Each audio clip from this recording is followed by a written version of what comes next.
Magandang umaga po sa ating lahat, mga kapatid, at gayon din po sa ating mga online viewers. Magandang umaga din po sa ating mga bisita ngayon. Purihin po natin ang ating Diyos. Sama-sama po tayong lumapit sa Kanya at magpuri sa Kanyang banal na tahanan.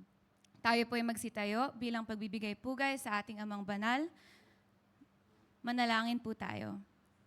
Lord, marami pong salamat sa panibagong umaga at sa pribilehiyong makasamba at makapagpuri sa iyo ng sama-sama. Banal na Espiritu, inaanyayahan ka po namin sa aming kalagitnaan. Punuin mo po ang lugar na ito ng inyong presensya. Ihanda mo po ang aming mga puso upang tanggapin ang iyong salita at palakasin ang aming pananampalataya, upang lalo kaming mapalapit sa iyo at mamuhay ayon sa iyong kalooban. Aming ipinagdarasal ang iyong pagpapala sa aming tagapagsalita, sa aming pastor. Bigyan mo po siya ng karunungan at lakas upang maipahayag ng malinaw ang iyong mensahe. Pagpalain mo rin po ang aming worship team at media team habang sila'y naglilingkod. Naway ang lahat ng aming gagawin sa araw na ito ay magbigay ng papuri at kalwalhatian sa iyo lamang. Patuloy mo pong ingatan at pagpalain ang bawat pamilya ng Lord of Harvest Church. Gayon din ang aming mga kaibigan at mga mahal sa buhay. Samahan mo po kami sa bawat hakbang ng aming buhay at turuan mo kaming mamuhay ng may pasasalamat, pag-ibig at kabanalan sa iyo araw-araw. Ang lahat ng papuri, karangalan at kalwalhatian ay sa iyo lamang. Ito po ang aming dalangin sa makapangyarihang pangalan ni Jesucristo. Amen.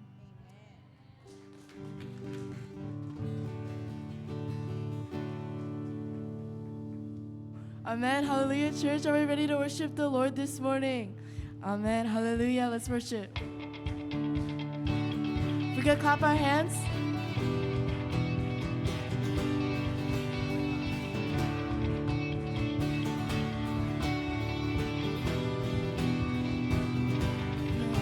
Sing.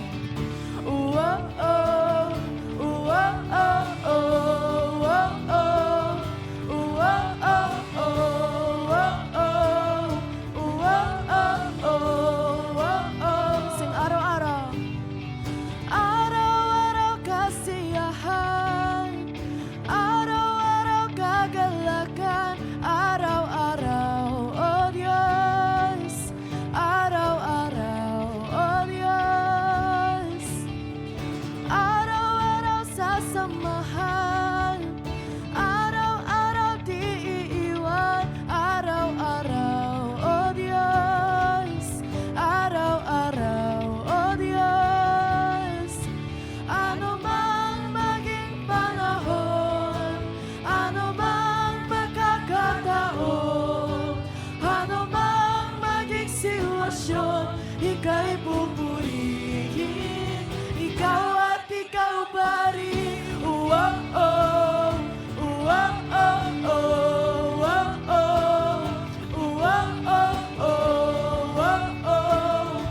oh, oh, oh. Sing araw-araw. Araw-araw kasiyahan, araw-araw kagalakan, araw-araw, oh Diyos, araw-araw, oh Diyos, araw-araw sasamahan, araw-araw di iiwan, araw-araw, oh Diyos, araw-araw, oh Diyos. Ano mang maging panahon, ano mang pagkakataon, ano mang maging sitwasyon, ika'y pupurihin, ikaw at ikaw pa rin. Oh, oh, oh, oh, oh, oh, oh,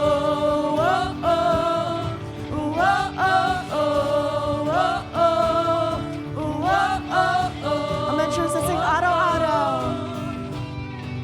Araw-araw kasiyahan, araw-araw kagalakan, araw-araw, oh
Wala kang katulad, lalala kang katulad.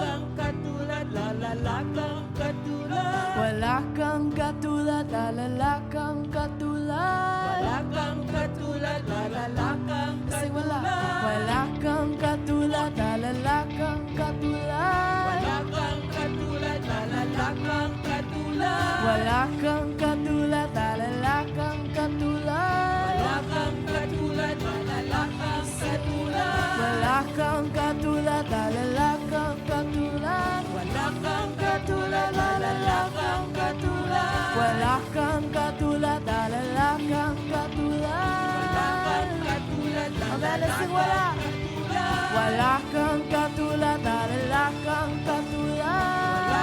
katulad, lalala kang katulad. Wala kang katulad, lalala kang Wala kang katulad.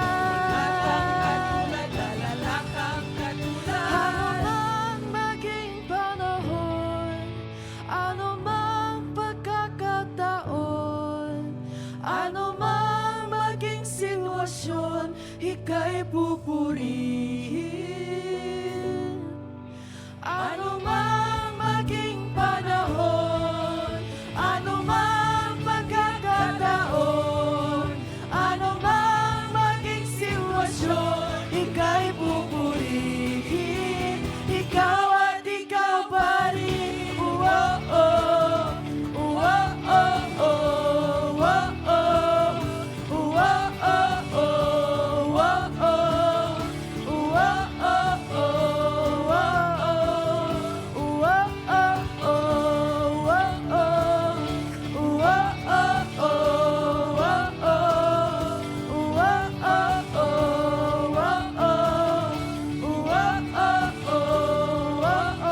Ikaw at ikaw pa rin. Hallelujah! Hallelujah! Amen. Hallelujah. Let's just continue to worship our Lord this morning. Let's continue to lift his name on high. Hallelujah. Our God is really the name above all names. Let's just really lift him up. The highest name right now. Hallelujah, Lord Jesus. Lord, we praise you. Lord God, we magnify you. Lord, you are worthy to be praised, Lord God. Hallelujah. Let's just continue to worship our God this morning.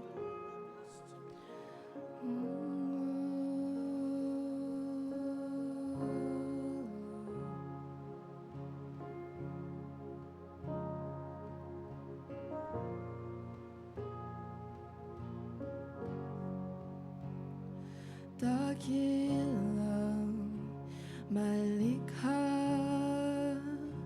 ganap ang kabutihan. Simula at katapusan, o ika'y kahanga-hanga, lumuluhod.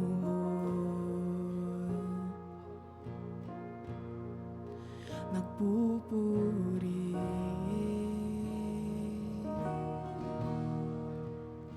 May bigay ng bawat buhay, biyayang kamangha-mangha. Yes, Lord.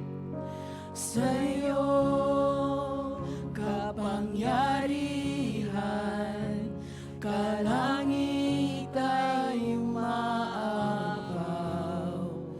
lumuluhod,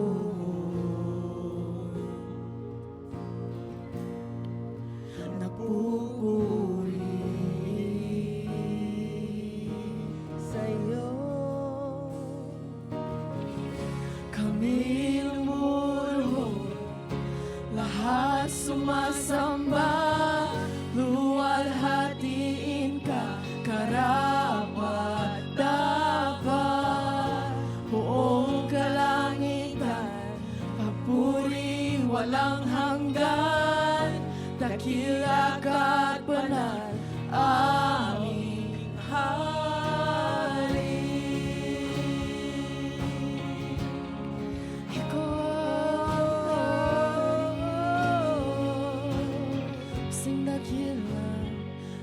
dakilang may likha, ganap ang kabutihan.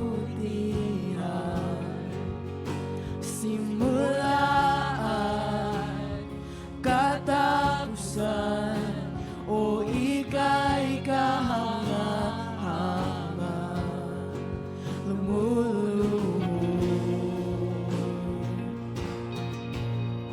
nagpupuri sa'yo. Kami lumuluhod, lahat sumasamba, luwalhatiin ka, karapat dapat, buong kalangitan, papuri walang hanggan, dakila ka't panang aming hari. Kami lumuluhod, lahat sumasamba, luwalhatiin ka, dapat, buong kalangitan, papuri walang hanggan, dakila ka't panay aming hari. Ikaw ang hari, Lord, we praise you, Lord. Oh, we lift your name. Oh, sing. Ang Diyos, ika'y banal, walang katulad. Oh, ika'y banal, walang katulad. Diyos, ika'y banal, walang katulad. Noon, ngayon, at bukas. Diyos, ika'y banal, walang katulad. Oh, ika'y banal, walang katulad. Diyos, ika'y banal, walang katulad. Noon, ngayon, at bukas. Sing Diyos, Diyos, ika'y banal, walang katulad. Oh, ika'y banal, walang katulad. Diyos, ika'y banal, walang katulad. Noon, ngayon, at bukas. Sing Diyos, Diyos, ika'y banal, walang katulad. Oh, we praise you. Banal, walang katulad. Diyos, ika'y banal, walang katulad. Noon, ngayon, at bukas. Sing Diyos, Diyos, ika'y banal, walang katulad. Oh, ika'y banal, walang katulad. Diyos, ika'y banal, walang katulad. Noon, ngayon, at bukas. Noon, ngayon, at bukas. Noon, ngayon, at bukas.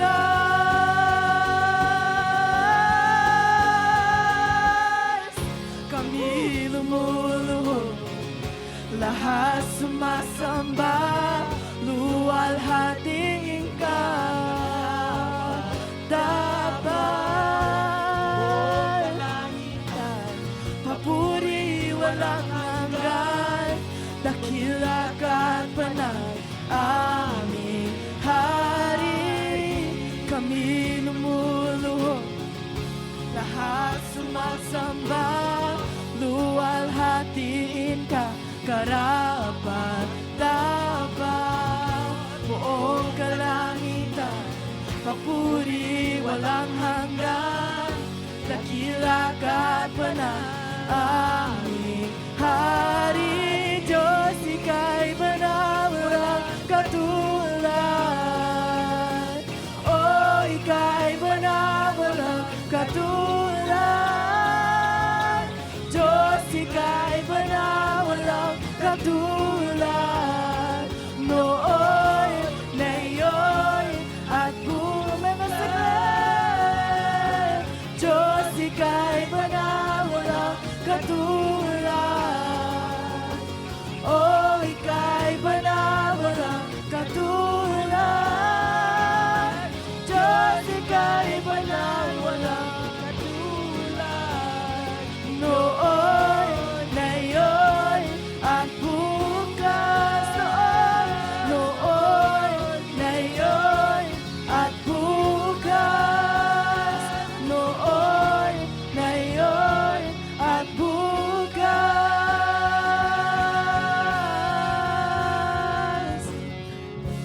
sumasamba, luwalhatiin ka, karapat dapat. Buong kalangitan, papuri walang hanggan, dakila ka at banal.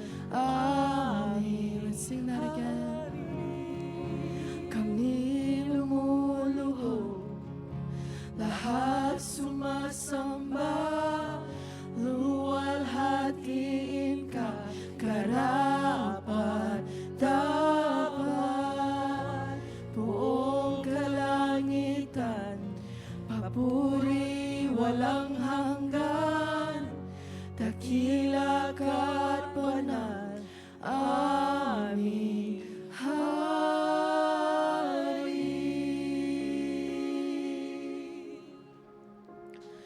So we praise you.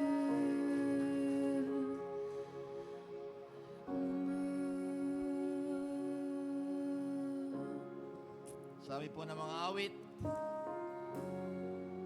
sumigaw sa galak ang lahat ng nilalang at purihin ang Diyos na may kagalakan. Wagas na pagpupuri sa Kanya'y ibigay. Ito ang sabihin sa Diyos na dakila. Ang mga gawa niya ay kahanga-hanga. Ang lahat ng bansay magpupuri sa Diyos. Inyong iparinig, papuring malugod. Iningatan niya tayo sa ating mga buhay. Lapit at makinig ang nagpaparangal sa Diyos at sa inyong aking isasaysay. Ang Kanyang ginagawang mga kabutihan. Noong ako'y balisa, ako'y dumaing sa Diyos na dapat purihin. Handa kong purihin ng mga awitin kung sa kasalanan ako'y magtutuloy. Pakinggan po natin. Purihin ang Diyos, siya'y papurihan. Lahat ng daing ko'y Kanyang pinakinggan. Ang pag-ibig niya sa akin ay aking kinakamtan sa araw-araw. Taas po natin ating kamay sa Panginoon at tayo magpuri at magpasalamat. Panginoon, sa umagang ito, tinataas namin ang aming mga kamay. Pinupuri ka namin sa Espiritu at katotohanan. Lord, you know our downsitting and our uprising. Kami mga bukas ng aklat ng babasa mo, Panginoon, nababatid mo ang aming mga pangailangan, nababatid mo ang aming kagalingan, ang aming nais na kamtan mula sa iyo. Igawad mo amang Diyos, ang iyong basbas, ang iyong banal na presensya, banal na Espiritu ay kumilos sa aming kalagitnaan. Sa aming pagpupuri ay dinideklara namin, ikaw ay banal, banal, banal at makapangyarihan sa lahat. Salamat po, Panginoon. We want to honor and bless your holy name. This morning, we humbly pray in Jesus' name. Lahat po ay magsabi ng Amen. Amen. God bless you. Shake hands with one another before you sit down. Thank you, worship team.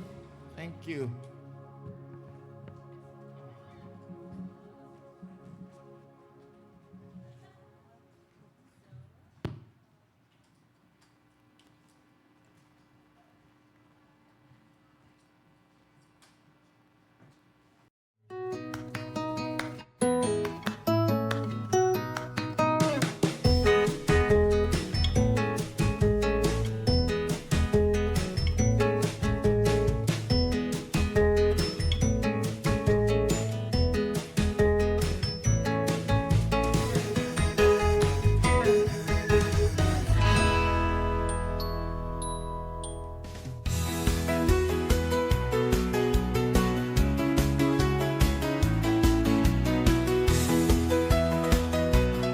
Welcome to the Lord of Harvest family. You are invited to worship with us every Sunday in person here at historic Filipino town in Los Angeles. Taglish service is at 9 a.m., English service is at 10:30 a.m., and LOH Espanol is at 2:30 p.m. Childcare and children's church are available during English service. We invite all youth ages 12 to high school senior and college-aged young adults to our youth connection. We have Bible study every first and third Monday via Discord. Every second and fourth weekend, we meet in person for fellowship and fun. Please contact Justin Pascua or Sela Arañas for more details or to join our Discord server. We encourage you to join us as we seek God in prayer every Friday from 8 to 9 p.m. via Zoom. Every first Friday of the month, Friday Night Live prayer and worship at the LOH Chapel from 8 to 9:30 p.m. We encourage you to come and be equipped and share the gospel of Jesus Christ in our community. We have 2 opportunities per month. Second Saturday Soul Winning is every second Saturday of the month. We meet at 9 a.m. to be equipped and go out in teams to reach our neighbors with the love of Jesus. Another monthly opportunity to share the gospel, pray for our neighbors, and work in the Spirit is Healing on the Streets.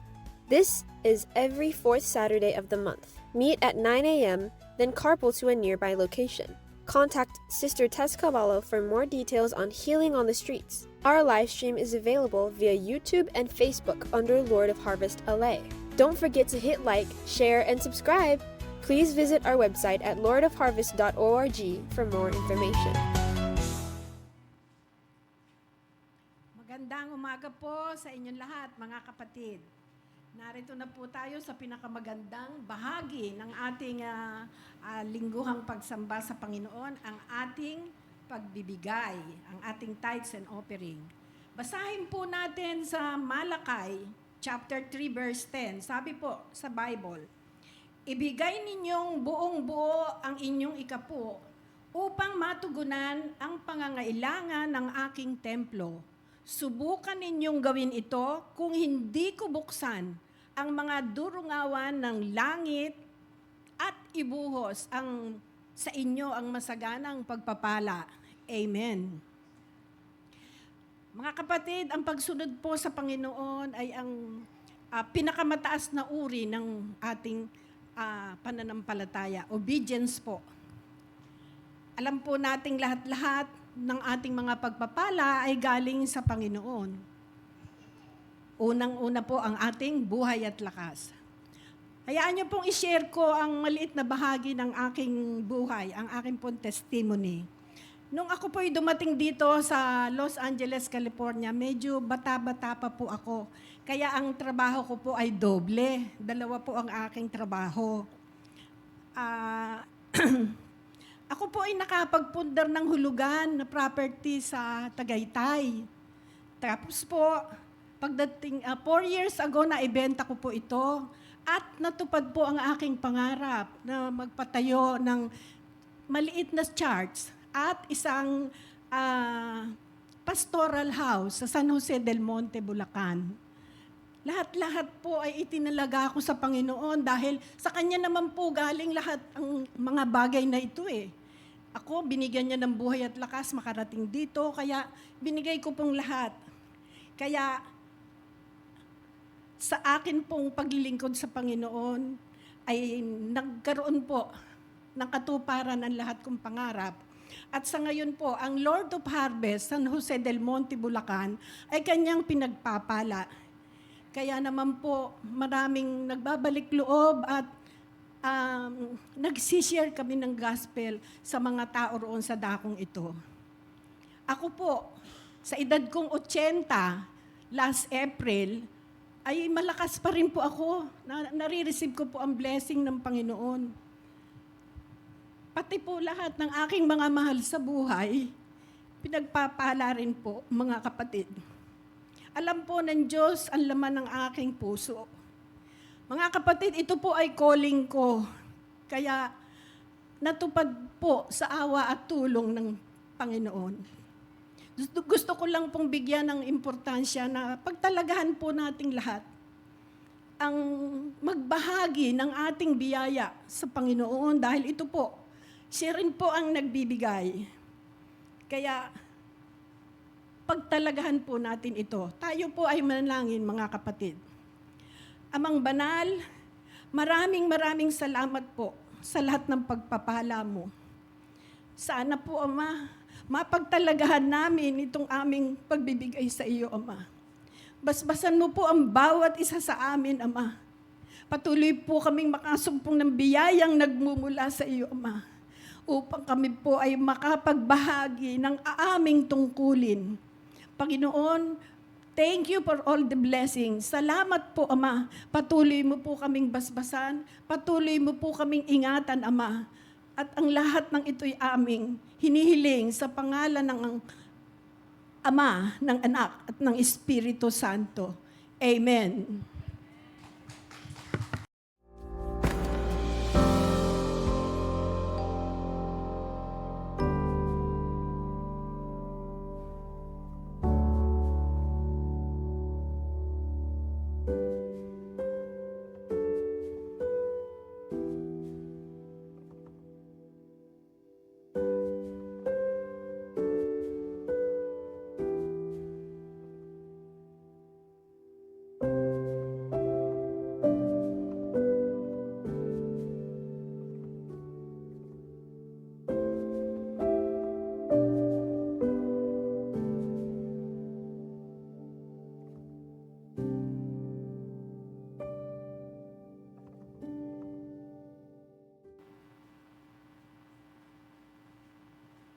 Amen. Magandang umaga po mga kapatid. Good to see the generations here. Si Maggie, third generation na dito. Oh, well, like opening prayer, and then si Sister Lola Marcy, Nanay Marcy. Today, meron po tayong mga very special guest. First, I just want to welcome those joining us online. Osorio, Sister Hieronymos, Sister Alma, miss you. Sister Dolly, Brother June, you are healed. Come back soon. Sister Tina Batugo, and at iba pa. La Canarias on vacation. We had our first wave of missions team leave last night with Esquedas. And also, please pray for our son Israel, going to Israel. Amen. The Jews need Jesus too. Amen. So a lot of things happening here in Lord of Harvest in the summertime. Please, the reminder, on the fourth Saturday coming up, Healing on the Streets. So we're going to exercise our passion for God and how we're empowered disciples and we're reaching people, our Jerusalem, Judea, Samaria, and the ends of the earth. Without further ado, I want to welcome our dear new friends, but pamilya natin. Amen. Introduce to you Pastora Ruth and Luis Soler, and they have families here from Seattle. Some of them have transferred and migrated to plant churches. And it's a very exciting part of the body of Christ that we're excited to partner with and see that it's a Filipino American community be active in kingdom building. Amen. So we're excited. Don't want to have long introduction because I want to give her the best time possible. Please welcome Pastora Ruth Solero from Seattle, Washington, Hawaii, Philippines. Salamat, Pastor John. Magandang umaga po. Thank you po, Pastor Benny and Pastor John and all the leadership po for giving me the opportunity to share the Word of God this morning sa inyo pong lahat. Manalangin po muna tayo. Lord, salamat po sa umagang ito. God, guide me. Holy Spirit, give me your wisdom, anointing, Lord, to share your words this morning. Lord, let your words, penetrate into our hearts. And may we respond with an obedient heart, Lord, a willing mind, and we will do the work with the skillful hands for the glory and honor of your holy name. In Jesus' name we pray, amen. There was one time po na umuwi ako sa Pilipinas and kasama ko yung anak namin, nandun pa siya nun sa Philippines. Nasa isang mall kami, yung hotel na inistayan namin is merong karugtong mall. So merong church doon. It happened na Sunday. So sabi ko sa anak ko, let's go attend church kasi Sunday. And Pastor Luis was in Seattle. So anyway, pag ating ko dun sa church, ang daming tao. One of those churches in the Philippines na malalaki po, di ba? So pag ating ko dun, manghang-manga ako sa pastor kasi ang galing niya po mag-preach. Tapos lahat English. Tapos sa isip ko, Lord, ako nasa Amerika, hirap na hirap ako mag-English. Pero yung pastor, ang galing talaga. Ang galing niya po talaga, ang galing. Walang kahirap-hirap mag-English po habang nagpe-preach. Then I look around. Sabi ko, wala naman ako nakitang foreigner, lahat Pilipino. Tapos alam niyo po, biglang nangusap ang Diyos sa akin. Yun yung biyaya ko sa'yo. Yun yung grace ko sa'yo.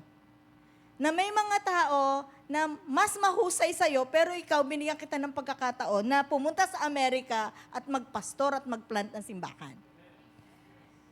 Can we clap our hands to Jesus?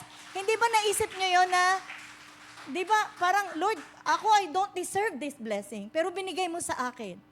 Napakabuti ng Diyos. Kasi, ang hirap, biruin nyo sa ating sa Tagalog language o sa conversation natin, wala tayong pronouns. Wala tayong he or she. Tayo siya.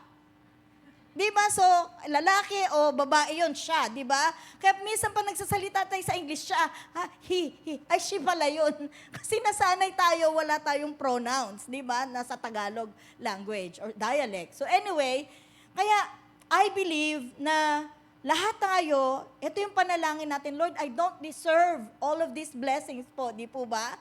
Pero binigay ito ng Diyos sa atin. Kaya in return, sasabihin natin, Lord, please use me.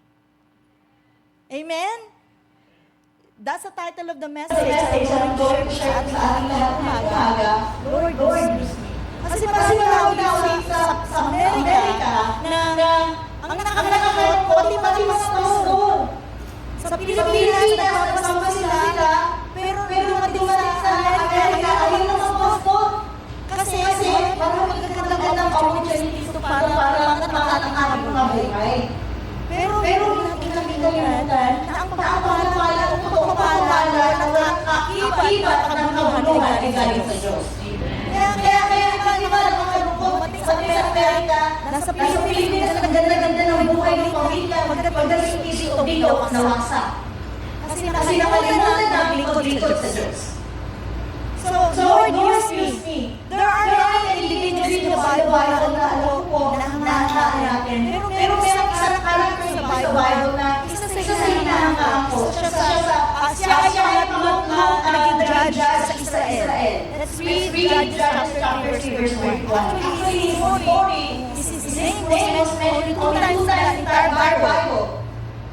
Says here, Judges chapter 3, verse 21, after Ehud came Shamgar, son of Canaan, who struck down 600 Philistines with an iron gold, he too saved Israel.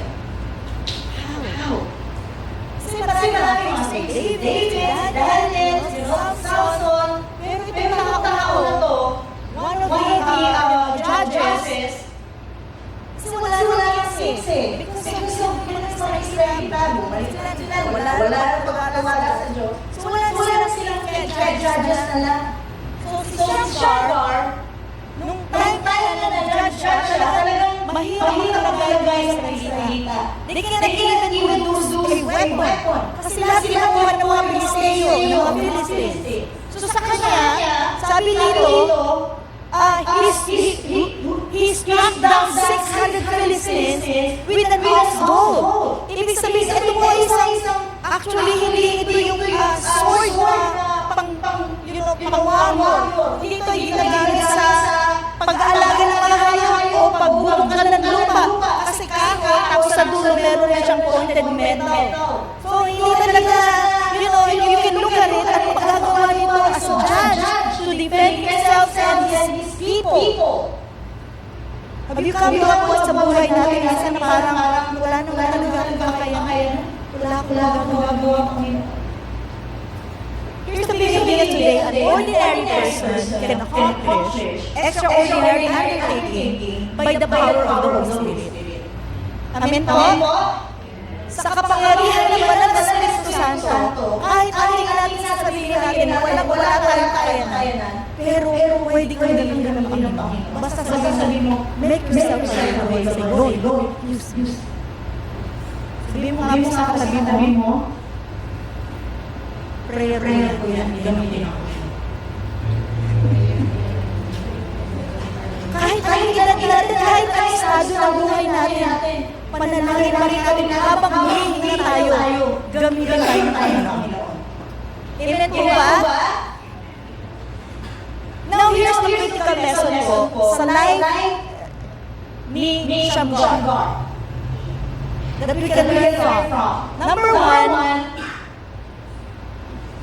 only had stick. The stick, yung ox go. Again, use what you have to defend. Kasi siya kailangan niya i-defend. Judge, kailangan niya i-defend yung mga Israelita, yung mga kapwa niya Israelita. Kasi nga, lahat kinukuha sa kanila. Ang hirap na talagay niya back in his time.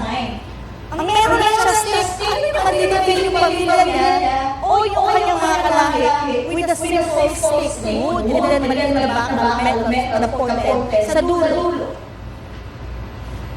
Nung dumating ko kami sa Seattle, Washington, wala pa lang kakilala kahit isa. And we thought, when we arrived there, Pastor Luis probably will mention that later mo sa message niya. Pero I just want to share this one. So, sabi ni Pastor Sir Domingo, anybody knows Pastor Sir Domingo? Okay. Sabi niya, go, if you want to plant a church, you really want to plant a church, go to Seattle. That's the most unchurched city in the nation. So, nag-grip yung heart namin mag-asawa. Seattle. Pero ang question namin next, where is Seattle? Sabi niya sa mainland. Saan yung mainland? Kasi alam mo po, yung unang aeroplano na nasakyan namin ni Pastor Luis sa buhay namin ay papuntang Amerika. Hindi kami naka-experience sa aeroplano sa Pilipinas po. Nung nagpapastop kami doon, mahirap po.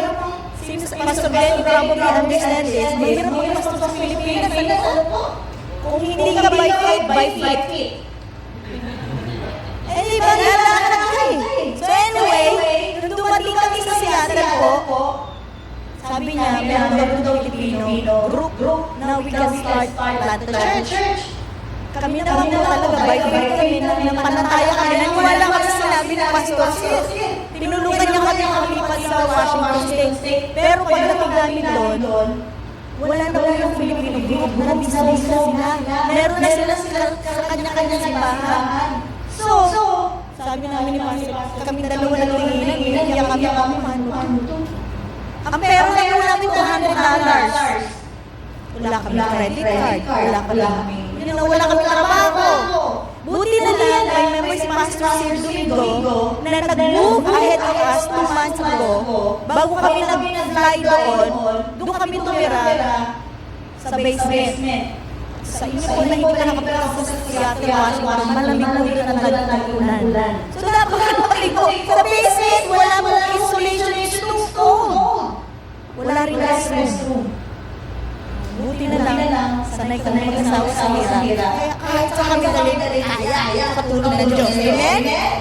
So, sabi namin, Lord, wala kaming, eto lang kaya namin dalawa. Pero, kapag kasama mo ang presensya ng Diyos, hindi ka bayaan pa. Amen? Huwag po tayong natakot. Minsan hindi ko kaya ko. Ano meron ka? Use it. Let the Lord use you for His glory. Si Shamgar, stick lang. Paano niya napatay yung 600? Na Philistine with one weapon na hindi talaga weapon.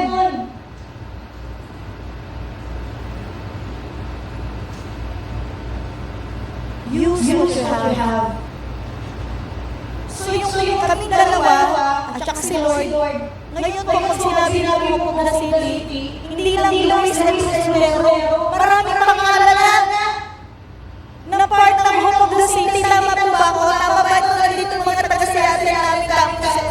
We planted a church in Oregon, in Hawaii, in Alaska, dito sa California, Free State na po namin meron pero 10 sa Pilipinas. Palakpakan po, kapurihan para sa Panginoon po. Biyaya po yan ng Diyos. Use what you have. Anong meron kami noon? Faith. The Bible says in Hebrews 11:6, and without faith, it is impossible to please God. Because anyone who comes to Him must believe that He exists and that He rewards those who earnestly seek Him. Yun ang meron kami. Wala kaming reference, wala nakakilala sa atin sa Washington State. Kaya noon, sabi namin, atin tayo yung party sa mga Pilipino. Asan ang mga Pilipino? Eh, nagtrabaho siya sa LBC. doon. Mahanap natin ang mga Pilipino sa sila. Anyway, nagka-crush kami ng Filipino parties. Titignan ko sino siyempre may-ari ng bahay. Pag nalaman lang ako sino may-ari ng bahay, pwede po gusto niyo po magpumantay yung asawa ko? Sabi, oh sige, ano mga Pilipino, mahilig umawit, di po ba? Karaoke. Sabi niya sa akin, tinitingnan niya ako na sabi niya, wag. Sabi ko, hindi pwede. Pagkakataon, kumanta na. Pagkakataon siya.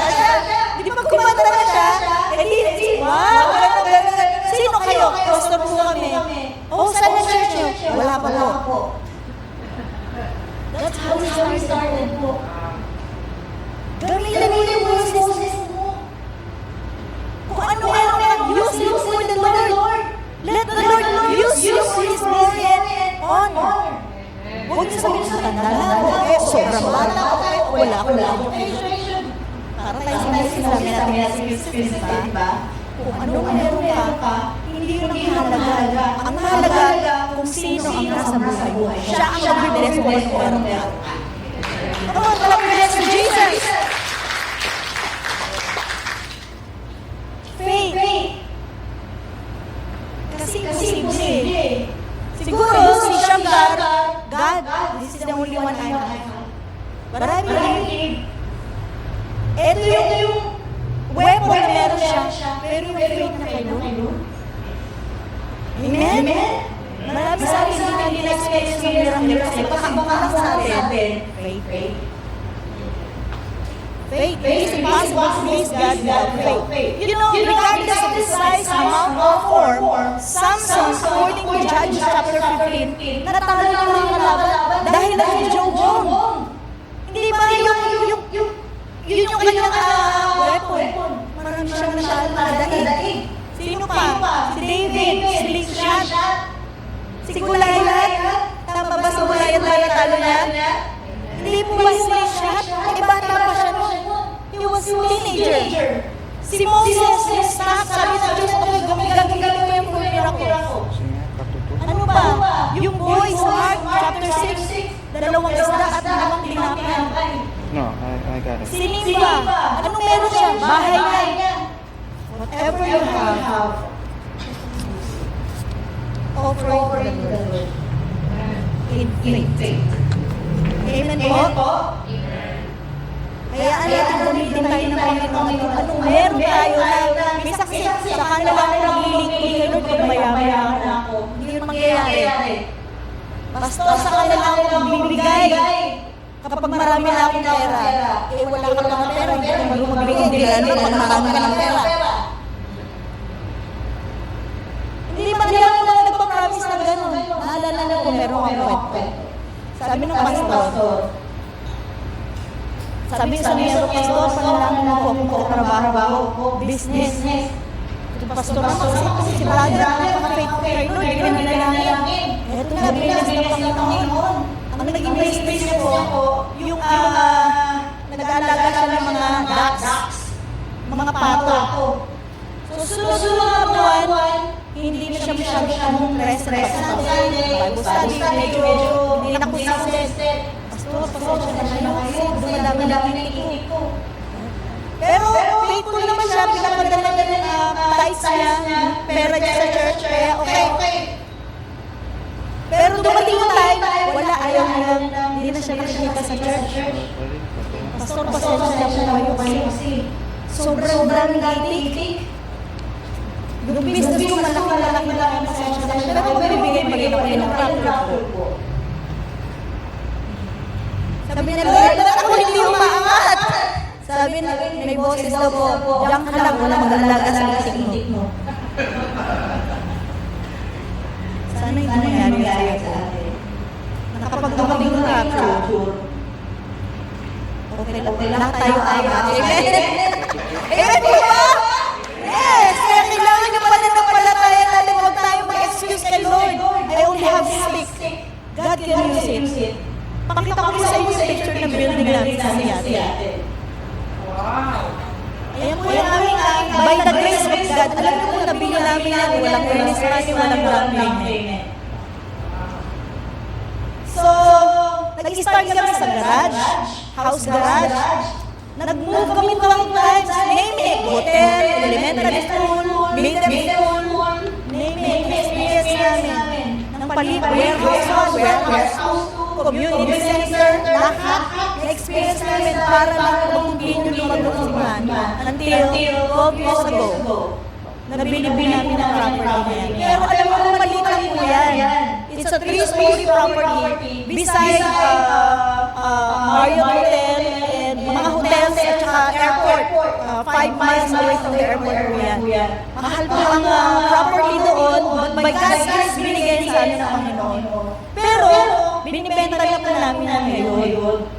Kasi maliit. Multiple services kami, kaya namin gawin doon was a bigger property. Yun ang meron kami faith. So one day, sama niyo kami sa panalangin na mabenta po niya para mas makabili kami ng mas malaking hindi naman malaki, basta 400 seating capacity or 300, okay na. By God's grace. Again, asa ng pananampalataya natin? Walang imposible sa Panginoon. Amen? Thank you po, Pastor, sa tuyo ko at saka sa lahat ng church dito. We have a property here in LA. Wow! Napakabuti ng Panginoon mo, hablis. Parang ikaw aren't you thankful meron kayong ganitong property? Pwede bang i-honor natin si Lord sa palakpak?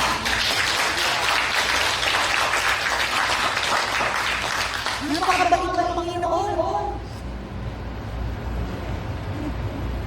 Mahirap pastor, mahirap magsimula ng simbahan. You've gone far. Ang layo-layo yung ginawa ng Panginoon sa church natin dito. Praise the Lord. I am blessed. To see this, pastor. Praise God po. Number 2. Anong lesson na nakikita natin kay Shamgar? Stamina. Ano mang ibig sabihin? Don't do it. Sabihin ko sa katabi mo, don't do it. Sabihin ko sa another favorite nyo, nakatabi, don't do it. Don't do it. Alam niyo, imagine na si Shamgar. 600. I don't know how long the Bible didn't mention how long na inuubos yung 600. But what I am amazed, God is particular with numbers. Kaya nalunin hanggang 600 na pagsubok sa buhay mo. Amen? Nakakailan ka pa lang. Ito 600, bawat isa. I'm sure na pagod siya. Pero alam mo, ang makakaaway, ang sumubo sa kanya, hindi siya. Ano tawag doon? Stamina. Don't do it. Ito talaga natin. Sabi sa Bible, for God so loved the world, that He gave His one only Son, that whosoever, it's individual, whosoever believes in Him will not perish but have eternal life. John 3:16. May mga pagsubok sa buhay natin na kailangan ikaw lang mara. Can I hear an amen? Kahit ano ng gusto mo, kahit ano ang pamilya mo, kagaya ni Shamgar, he too saved Israel. 600. Kaya huwag tayo magtatama kay Lord. Hindi man naman na panilangin nilang basto. Hindi man naman na nagbisita. Nobody helped me. Maybe you are in a season of your life na ang gusto ng Panginoon, harapin mo mag-isa. Hindi ka nag-iisa actually kasi kasama mo ang Diyos. Amen po? Shamgar, 600. Alam mo yung nakatatagal. Minsan, natatalo tayo sa buhay, hindi mo kinaya. Hindi, nag-quit ka.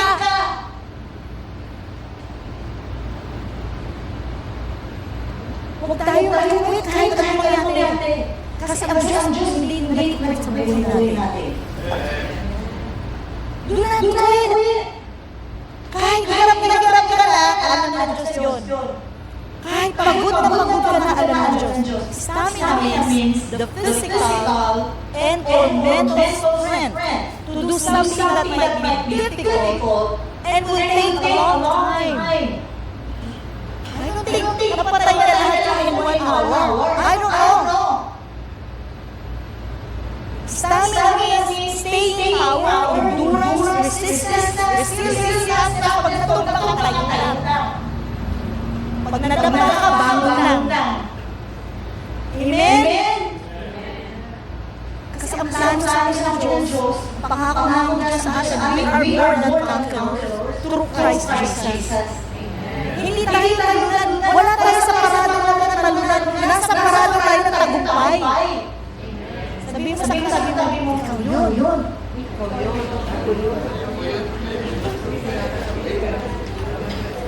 Stamina. Isaiah chapter 40 verse 20 says, but those who hope in the Lord, ayun, lahat ng mga umaasa sa Diyos will renew their strength. They will soar on wings like eagles. They will run and not grow weary. They will walk and not be faint. So si Shamgar, isa. Lord, umasa, kaya ko itong 2. Lord, kaya ko itong 300. Lord, kaya ko itong 445. Lord, 599. Whoop! 600. Natalo niya. Dahil His hope is in the Lord. Mga kapatid, gaano kabigat pinagdadaanan sa buhay mo. Masa ka naman.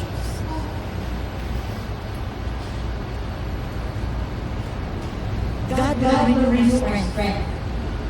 You will soar on wings like eagles. Alam nyo, sa lahat ng mga ibon, yung eagles ang pinakamataas na man. I believe. Tama ba? Why? Ini-example nakagaya sa eagle. You will soar on wings like eagles. Kasi umaasa ka sa Diyos. Nag-umpisa kami sa siyate, marami nagsabi sa amin bagang pagkakain ng bigas. Kaya kumain kami ng bigas. Tumaba kami. Ng kanin. Mahirap. Naranasan namin ang asibas. Dinadaon kami. Okay na. Mas mabuti mo lagi lang nasa down. Hindi ka malalag na. Diba? Mahirap mamanami. Pwede ka mahulog. Mabuti na yung lagi remain humble before God. Amen? Huwag tayo magmamalaki. Alam nyo ba nag-Amerika ako? Hindi ganun. Nandito tayo para paglingkuran si Lord. Amen? Ay, nako. Okay lang ba? Pastor, okay lang. Malapit ako matapos. Okay. They will walk, they will run, and not grow weary. Takbo na takbo si Shamgar. Diba? You will run. Ganito sa buhay. May mga pagkakataon na lahat ka, pero pagkakataon na tatakbo ka. Pero hindi ka mahihintay, hindi ka kasi ang pag-asa mo galing sa Panginoon. Hindi ka makapagod. Sino sa inyo pagod na maglingkod kay Lord? Hindi kayo mapagod kasi nandito pa rin kayo. Yung mga hindi na umating sa simbahan, napagod sila kasi ang pag-asa nila sa sarili nila, hindi sa Diyos. Sorry, those mga nanonood online, I hope you're not. One day you'll come back to church. Amen? Tayo mapagod kasi ang pag-asa natin galing sa Panginoong Diyos. Alam niyo po, we came in America in 2001 after 9/11 September. Hindi namin kasama yung anak namin. There's some immigration proceedings. It was hard. 7 times immigration denial. Because of that, natuto ako sa immigration law. Marami rin po ako natulungan ng pamilya na nakarating sa Amerika. Nalungkot ako kasi sila nakarating ang anak namin hindi. For 9 years, pastor, nasulatan ko ng Vice President ng United States, yung senator namin sa Washington State, si Dr. George Wood, nag-communicate kami. Just to bring our daughter to America. Pero ang tao walang magawa. Last, sabi sa house office, pero isang araw, sige, sabi, Han, ganito na lang na natin siya ng student visa sa Canada, kasi malapit lang naman yung Seattle, Vancouver, yun ang Canada, sa Seattle. While we're waiting for her immigration visa, alam niyo po, same day I was in the Philippines, everything was approved. Sa Canada, meron siyang, kumuha kami ng kondo, nabayaran namin isang taon, utang kami, para lang nakuha siya ng visa ng, maka-approve. Alam niyo, one same day, nag-deny yung kanyang student visa. Sabi ko, meron pa akong pakikasa. Sige, yung sa visa ng salang immigration application. Sa hahang po yung letter ng immigration, denied. 2 bansa? Sabi no. I went back to the US. Sabi ko, Lord, let's do this for the last time. Never. Sa USCIS po. Ilehas namin yung kamay yung letter. After 2 weeks, we receive an email. Your petition is approved. Mabuti ang Diyos. Kaya po yung anak namin, dumating siya 13 years old na sa Amerika. Kaya po yung picture. Ayan yung aming apo, may asawa na po siya, si Brandon, si Phoebe, at si Judah. Siya po, at saka si Brandon, silang aming campus pastor sa Anchorage, Alaska. Mabuti ang Panginoon yun po.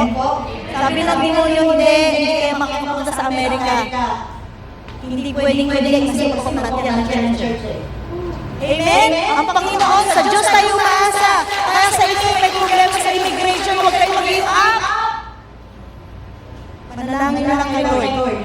Last but not the least, that we can learn from Shamgar, the Spirit of God.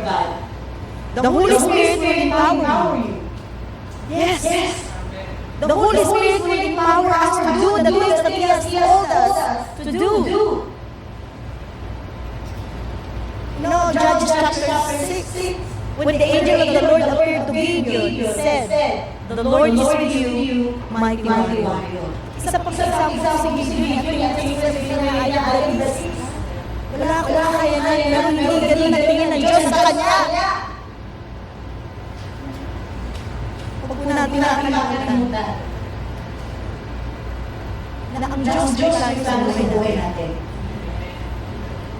Judges chapter 14, verse 6, Samson, the Spirit of the Lord came powerfully upon him, so that he tore the lion apart with his bare hands, as he might have torn a young goat. But he told neither his father nor his mother what he had done. Kapag ang Espiritu ng Diyos ay sumasa atin, andun yung power. Supernatural power of God. Na magagawa natin yung hindi natin kaya gawin sa sarili natin lakas. We need the Holy Spirit in our lives. Maraming Kristiyano ngayon, walang power ng Holy Spirit. We can only make it in life and thrive by the power of the Holy Spirit. Not by might, nor by power, but by the Spirit of God. Amen? Ang kapangyarihan ng banal na Espiritu Santo, I believe. Kung si Shamgar ngayon, wala ang kapangyarihan ng Diyos. Wala ang Espiritu ng Diyos sa buhay niya. Hindi ngayon magagamit, baka 3 lang matay na siya. Kasi sword versus gold. How can he defend himself? Where can he get the strength, enough strength, just to stand all the while? Long battle. It's the Spirit of God. It's the Holy Spirit. Acts 1:8. But you shall receive power. That means ability, efficiency, and might when the Holy Spirit has come upon you. And you will be my witnesses in Jerusalem, all Judea, and Samaria, and to the ends of the world, the very bounds of the earth. Mga kapwa ko, mananampalataya at kapwa ko Pilipino. Hindi lang tayo ng Panginoon sa Amerika. Hindi lang para sa sarili namin na pangarap. At sa kinabukasan ng aming mga anak, hindi lang tayo na Diyos sa Amerika para panginoon natin. Let's go. Come on, clap to Jesus.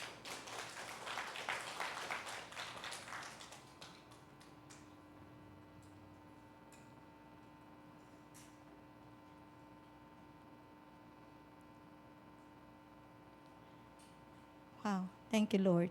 Thank you, Lord. Uradaya shandaradaya makandurodaya shikiyaradaya sande. We welcome you, Holy Spirit. God, you are moving in this place. You are here, God. Because you said in your words, where 2 or 3 gathered in your name, you are there in the midst of them. You are here with us, God. You are true to your words. Lord, thank you for calling us. Lord, we know we are nothing, like Shamgar. How could he face that huge number of soldiers, Lord, that Philistines who are trained for battles?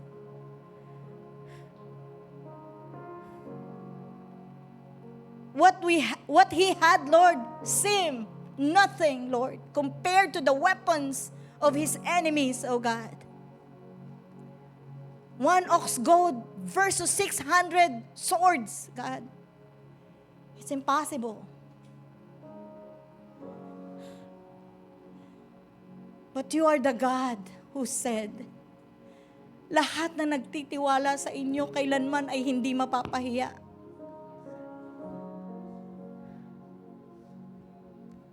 Sa umagang ito, Panginoon, humingi kami ng tawad sa panahon na sumuko kami, kala namin tapos na. Pero hindi pa pala. Meron ka pang malawak na plano sa buhay namin. Kaya sa umagang ito, Lord, we surrender. Whatever we have, maybe we have like a small stick that we can offer to you, God. And we ask that you please bless that. Maybe a small talent. Maybe a small wealth or whatever it is. Maybe our time. Maybe our education or influence, whatever it is, Lord, na napakaliit lang sa tingin namin. Use us, Lord. There are many souls that are lost. Kapwa namin mga Pilipino, Lord, dito lang sa buong California, oh God, there's 1.7 million Filipinos. Maybe more than that, God. And I believe, Lord, majority of those are lost. Holy Spirit, anoint us, God. Give us boldness. Boldness to share your words and compassion for the lost souls. In the name of Jesus. God, thank you. Brothers and sisters, please raise your hands. Reach out to God. Reach out to the Holy Spirit right now. Come on. Reach out to God. Lord, anoint us. Anoint us, Holy Spirit. Fill us, Holy Spirit. Fill us, God. Hallelujah. Lord, fill us, oh God. Hallelujah. The harvest is great, but workers are few. You are the Lord of the harvest, God. You are the Lord of this church, God. You position them, Lord, in this place, oh God, to reach the lost souls. Not just here, but even beyond, oh God, of this community. Holy Spirit, we need you. We need you. Thank you, Lord. Thank you, Lord. We love you, God. And we give you the highest worship and honor. In Jesus' name we pray. Amen. Thank you po, Pastora Ruth. You know, these guys are the real deal. I went to go visit them in Seattle, August 7, 2024. That building on the back, beautiful Angel Lake. Yet, they're not content in the material things. They're intent in following the presence of God. They're sending their families, their leaders, to sacrifice to build God's kingdom. That's why I'm excited to partner and to just see the work of this family here in the U.S. We have a job to do, amen? Not just to live in the promised white picket fence, 2.5 kids and a dog, and enjoy the blessings, but with the faith that God has given us. Amen? I heard a missionary say before, God doesn't want your dollars and cents. He wants your sons and daughters.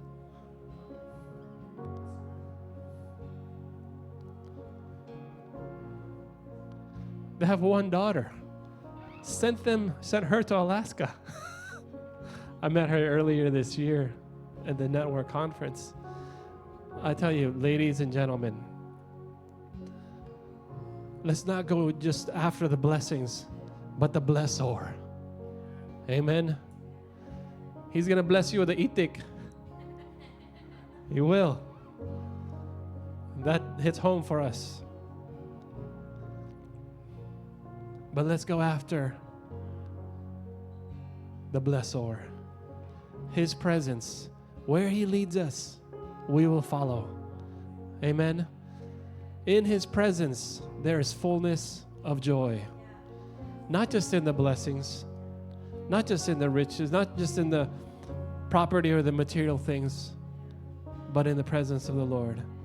There we will experience the goodness of God. Amen. God's so good. I don't want to end yet. Whoo! There are the presence of the Lord's in this place. Amen. You're going to hear the other half, the other whole in the English service, but with Pastor Luis. So if you can make it, stay. Fellowship. Meet the families that are moving from Seattle to Lake Paris. Some of you have met Pastor Area over here from the Philam. She shared her testimony. Powerful, powerful testimony. And her two daughters, Olivia and Adeline. And many families, they're not just preaching and saying, they're doing. That's why I want to just be close to the mga kababayan natin who are passionate about serving God with what the Lord has given them. Amen? Even in Angel Lake, worshiping with the angels, dito tayo sa Temple Street and Benton, man, God is moving. Amen? And we want to be a part of that move. Where the Spirit of the Lord is, there is freedom. Man. Pastor Benny, you're going to have to close this one po kasi I don't want to. I just want to dwell here in the presence of the Lord. Amen. Praise the Lord. The Lord bless us and keep us. His wonderful presence and anointing rest upon each and every one of us. And we just thank you, Father God, for calling and empowering each one of us to win soul, make disciple, and be an instrument in winning soul for your glory and for your honor.